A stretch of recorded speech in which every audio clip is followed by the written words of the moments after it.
What's up, Toy Fam? And welcome back to another Throwback Thursday here on your Totally Cool channel. Yes, it's another Thursday. That means we're either doing G.I. Joe's, Thundercats, whatever sparks your fancy here on this channel. We still got a lot more for Throwback Thursdays. Basically everything from the 80s to the 90s that really made our childhood great. For today's episode, we are back on the G.I. Joe trail with a G.I. Joe Classified Series figure number 87, Robert Grunt Graves. Now, he's not a very famous figure. He's not even a top tier figure, not even a middle tier figure, but he is probably similar to an army builder as far as the G.I. Joe army is concerned. Most of the G.I. Joes have individual characters. You've got Duke, you've got Lady J, you've got Scarlet, you've got Roadblock, and then you've got Robert Grunt Graves. Probably just somebody who was pulled off the recruitment line and said, you're going to be a G.I. Joe. But that doesn't mean he's not a special figure, even if he's an almost unknown character. Now, if you guys know what his background is, feel free to comment in the box below, and we would love to hear from you. So let's get down to the actual review. On the front of the box, yes, this is figure number 87. You've got Robert Grunt Graves. Let's call him Grunt.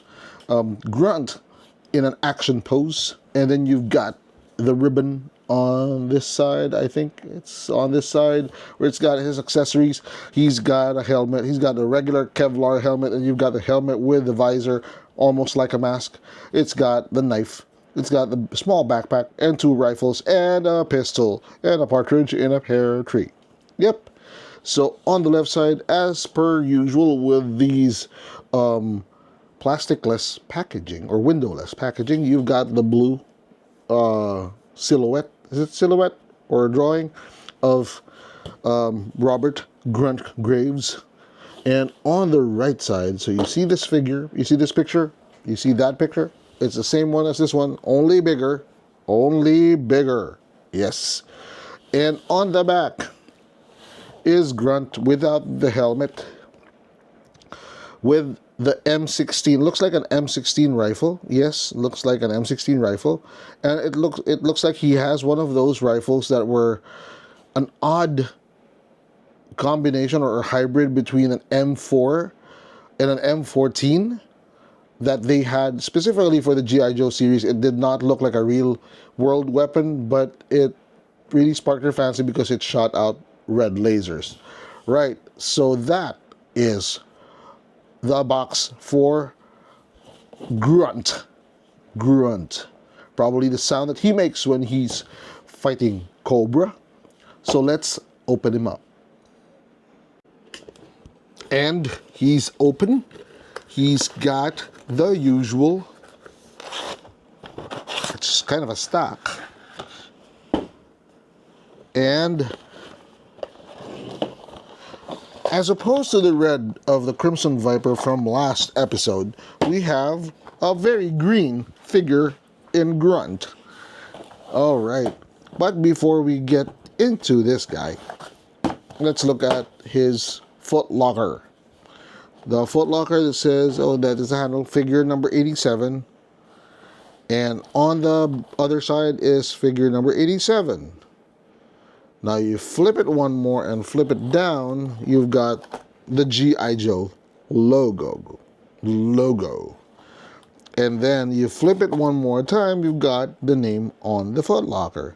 This is, as always, what contains the very many accessories. I'm not sure if this one has more accessories than the one in the last episode. Let me know. Again, let me know in the comment box. Feel free to use that comment box as you so please. All right. Ooh, it's got a nice heft to it. Okay, set that aside and let's see what we got.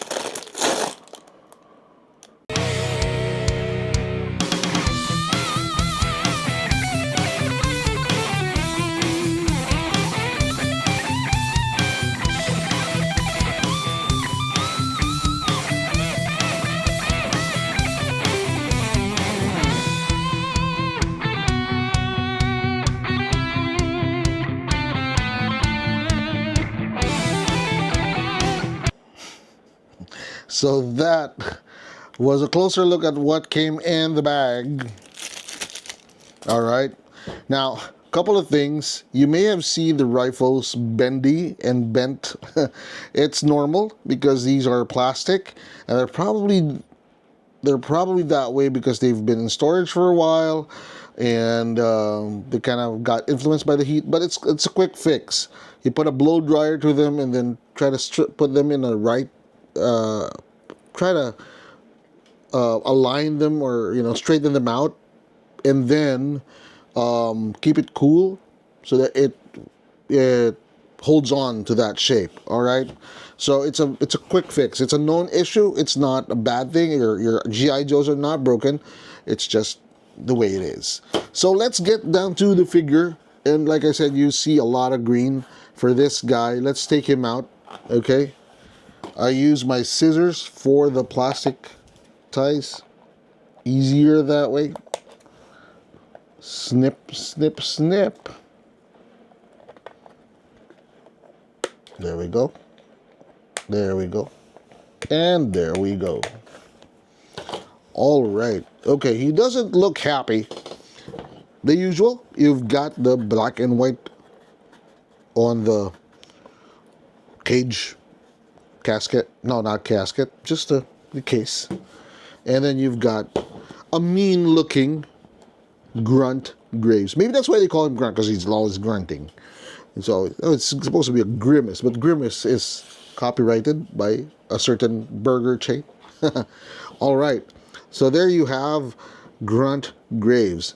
Now, off the bat, you've got a very small head, but one fancy feature that I saw on this figure is this.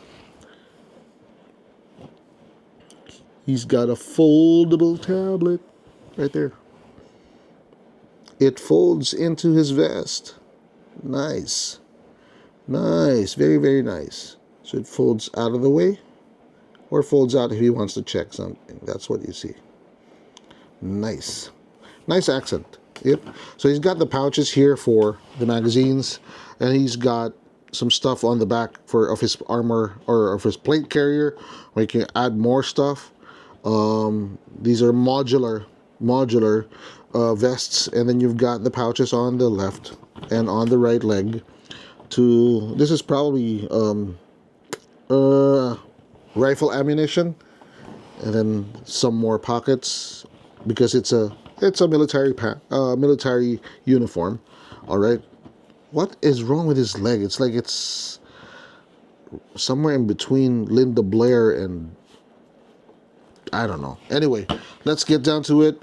Let's see the accessories and how it fits on him. First off is the knife. You've got the nice holster on the chest, on the plate carrier. And this is what you call a plate carrier because it carries the armor plate that protects him. And then you've got the pistol. Now the pistol is normally placed on a drop leg holster. When you say drop leg, because it's dropped on the leg, right? But this one is on the waist. On the left side, it sticks right in. All right, nice and tight. All right, he's got the open finger gloves, as most operators like to use in warm weather. And then you've got the backpack. There is a hole on the back. You've got the very basic backpack, probably from the Dora years. If you're familiar with Dora the Explorer, no copyright infringement intended. All right, now there's a couple of pegs here, and I think they're for the rifles. Okay, one rifle sticks in like that.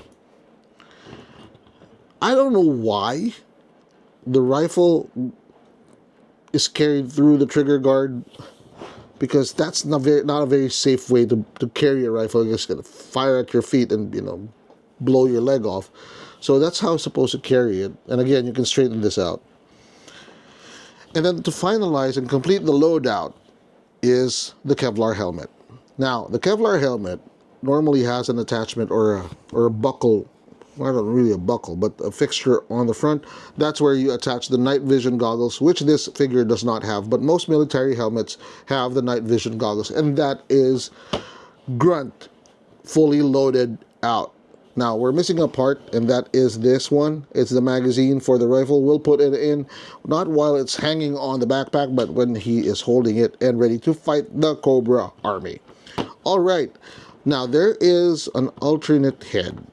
I'm saying alternate head, not a helmet, because you've got to remove not just the helmet, but the entire head for this one to fit.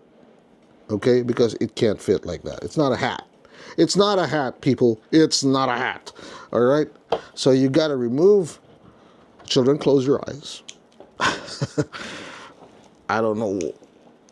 Okay. That happens. There we go. So it's got to remove it. And then you plop it in. It's supposed to pop in. Okay. Now it's on. There we go. See? Doesn't matter if the head is on because you can't see through the mask, through the helmet. So that's him. Let's put the magazine on the rifle. Goes like here. Goes through here. Here. One thing I really love about, and I keep saying this over and over again in all of the episodes, one thing I really love about the G.I. Joe Classified series is, number one, the pistols or the sidearms are not molded into the figure. They're separate weapons that go into separate holsters, and they're additional weapons. Second thing that I love about the G.I. Joe Classified series is that the weapons have, for the most part, have detachable parts. Like the magazine, or in some cases, like a squad automatic weapon, you've got the moving and functioning bipods, and in some even have detachable scopes for their sniper rifles. So that's the fun part. Now, see? Okay. So that's how he's supposed to look when he's just getting ready to deploy and not ready to fight. Okay? Is the knife here? Yeah, okay. That's how he looks when he's, I don't know, he's got somebody in the truck with bad body odor or something, because he's got to put the helmet on. I don't know why he can't stand. Probably something weird with it. Oh, there it is. That's why he can't stand. When you take him out of the box, you gotta watch out, because the quad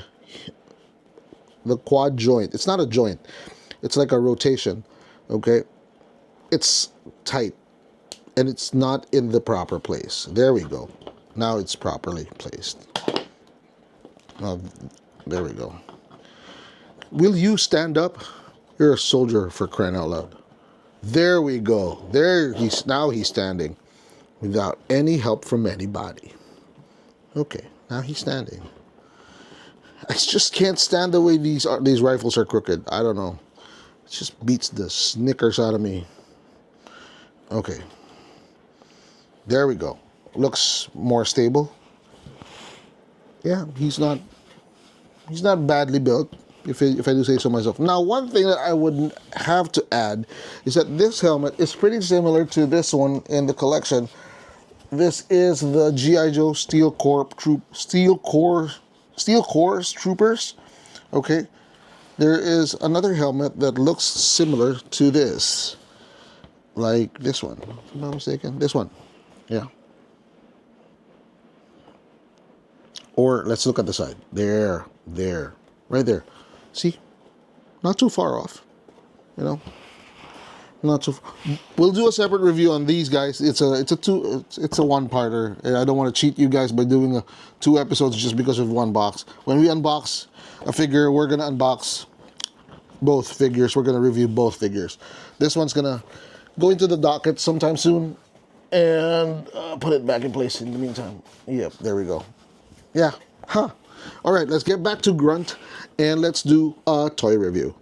Okay, now, he's got a couple of things, like I've always said. I like the holsters for the pistol. You've got the magazine. And it's, third part I like about this figure is this one, the rifle. The OG G.I. Joe rifle, okay? What we see Duke holding every single time that he fights Cobra. Okay, so first impression, he's not very impressive. He's a regular army builder for the G.I. Joes. Not that they need it, because they've got a lot of named characters, so they probably gave him a name. But if you look at it, the head is so generic. The helmet makes him even more generic. Yeah. Well, even though he's got a code name, he's still Grunt is probably appropriate because grunts are what they call foot soldiers. I'm not sure if in the army. Yeah, probably the army. That's what they call foot soldiers or privates, the grunts, right? Okay. So with that is the first impression. Nothing special, nothing spectacular, but there are some highlights that make it more like, that's nice. Like particularly this one, the tablet and the alternate head, which is a helmet. Price point, price point for its accessories, it's pretty usual. It's pretty common. Again, 1,600 pesos, Philippine pesos, somewhere around a $30 range, somewhere around the 20, 28, $30 range, depending on when you check it, when the exchange rate was checked, somewhere there. It doesn't go beyond 35 US dollars. So it's not an expensive figure. It's not cheap either. So be very careful if you're going to do an army build with this guy. There are a lot more other figures that could be army builders. Like I personally prefer the infantry soldier or the other 40th anniversary releases. So playability, standard, pretty standard. You got one sidearm, two rifles. Two rifles actually make it better. Make it better. Make it a little bit more customizable. So adds more to the play. And love the accent of the backpack though. This is something that I've really enjoyed seeing in recent memory. That the backpack is connected to the plate carrier. Shelf appeal, not so much. Not really. Forgettable. I think that's the word. He's forgettable. He's generic. If he's not in your unless you're a completist like some people, no. He's probably going to be in your collection. But if you're not a completist, if you're more of I want to just get the ones that I really like, you're probably going to pass on him. Okay. As much as I love the accent, the jump boots, the creases on the pants, the many different pockets, it's a pass for most. Probably could have been for me if I wasn't so obsessed with getting everything, right? Now, let's do a final toy review. Is he not cool? Is he cool? Or is he totally cool? Let me know in the comment box. I want to know what you think. Yeah, fall. Yeah. Now, drop and give me 20. So it's 5, 4, 3, 2, 1. I'm sorry, Grant. I think you're not cool. Why? Again, he's generic. He's forgettable. He's so bland. Probably even boring. Okay, you may disagree with me, and I want to know why. Please let me know if I got something wrong, but it's just green and brown, right? It's green and brown, tad of yellow, and this one does not make up for the entire figure. So I'm sorry, Grunt. Sorry to have taken your head off, literally and figuratively, but it's not cool for this channel. Again, wouldn't mind to have it in my collection, but for some, he's a hard pass. Well, soft pass for some. So that ends our toy review for this episode, and we thank you for watching us till the end. Don't forget to hit like, smash the subscribe button, and hit that bell button so that you would be reminded of any future content we're gonna come out. It's still G.I. Joes and Thundercats in the next few episodes, so watch out for that. By the way, just got word we got our Cobra Rattler. So it's gonna be arriving in a couple of days. We're gonna do a video on that, but we're probably gonna do a HasLab series soon. So with that, oh, by the way, don't forget to follow us on Facebook, TikTok, and Instagram. All right, that's out of the way. Don't forget, and always remember, toys are not just cool. They're totally cool. So happy collecting. Bye-bye.